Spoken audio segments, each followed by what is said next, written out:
In today's video, I'm going to teach you how to open a Figma file in browser. First, go to figma.com and sign in to your account. After you log in, you'll land in the file browser, which is your central hub. Here you'll see recents, showing files you opened or edited lately. Drafts, your personal space for experiments and in-progress work. And your team areas, where shared projects live. Each file appears as a thumbnail with a visual preview and a title. So it's easy to spot the design you are looking for without opening each one.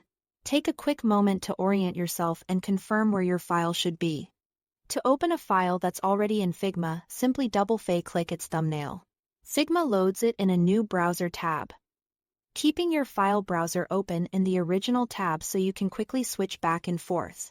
This makes multitasking smoother if you are reviewing several designs at once or comparing versions side by side.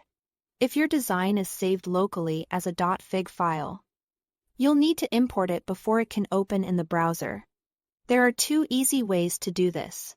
The first is the Import button in the file browser, typically found in the top right corner.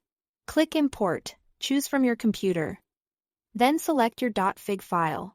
Upload time depends on file size and your connection, so give it a moment to complete. The second method is drag and drop. Open the folder on your computer, click the .fig file, and drag it straight into the Figma browser window. When you release, the upload starts automatically. Both approaches accomplish the same thing, so use whichever feels most natural. Once the upload is finished, click Done. You'll see a new file tile appear in your file browser. Double-click that tile, and Figma opens the design in a fresh browser tab just like any other file. Your imported project will look and feel the same as it did originally, with pages, layers, and components intact.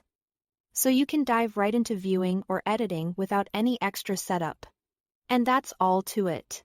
Thanks for watching.